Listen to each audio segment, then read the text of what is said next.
اور خبر ہے فیصلاباد کی ضلع کچہری سے، جہاں پر سیکیورٹی کے ناقص انتظامات ہیں۔ احاطہ عدالت نے مخالفین کی فائرنگ سے پیشی پر آیا ملزم ہلاک ہو گیا ہے۔ ملزم علی اصغر نے پیشی پر آئے ملزم پر فائرنگ کی ہے۔ فائرنگ سے احمد نامی پولیس اہلکار بھی جاں بحق ہو گیا ہے۔ سارے واقعے کی تفصیلات ہم جانیں گے بول نیوز کے نمائندہ اویس ستار سے۔ اویس، بتائے گا یہ کیا معاملہ ہے؟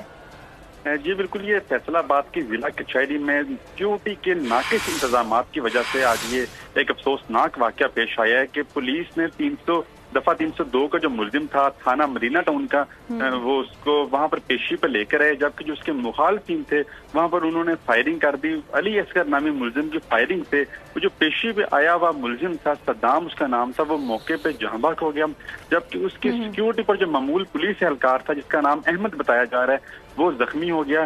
اس کے فوراً بعد پولیس کے بھاری نفری نے ضلع کچہری کو گھیرے میں لے لیا اور جو ملزم تھا جس نے فائرنگ کی ہے اس کو وہاں سے حراست میں لے لیا گیا، جبکہ جو ڈیڈ باڈی کو الائڈ اسپتال کی مورچری میں، جبکہ جو زخمی پولیس اہلکار ہے اس کو الائڈ اسپتال منتقل کر دیا ہے۔ اور یہ کوئی پہلا واقعہ نہیں ہے، اس سے قبل بھی سیکیورٹی کے ناقص انتظامات کی وجہ سے فائرنگ ہوتی رہی ہے، اور ایک دفعہ تو احاطہ عدالت میں کمرہ عدالت کے اندر فائرنگ کی اور وہ پولیس اہلکار نے خود فائرنگ کی اور اپنا جو بھائی کا یہ ساری صورتحال ہے فیصل آباد کے احاطہ عدالت کی۔ بہت شکریہ اویس ستار، ہمیں آگاہ کر رہے تھے۔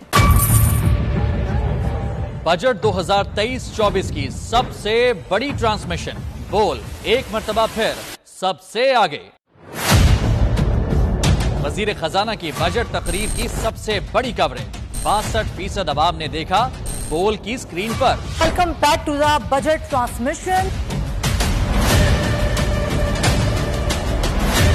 سب سے بڑے پینلسٹ اور رپورٹرز کی بڑی ٹیم نے بجٹ کے لمحے لمحے کی اپڈیٹ سے کیا باخبر اپنی عوام کو۔ متضاد اہداف میں یوں کہہ رہا ہوں کہ ایک طرف یہ خواہش ہے کہ لوگوں کو ریلیف دی جائے، کیونکہ الیکشن سر پر ہیں تو کوئی ایسا بجٹ نہیں جو پاپولسٹ ہو، کیونکہ بول رکھتا ہے خبر کے ہر پہلو پر نظر۔ بول ہے سب سے آگے، سب سے پہلے۔ سبسکرائب کریں اور بیل دبائیں تاکہ کوئی خبر رہ نہ جائے۔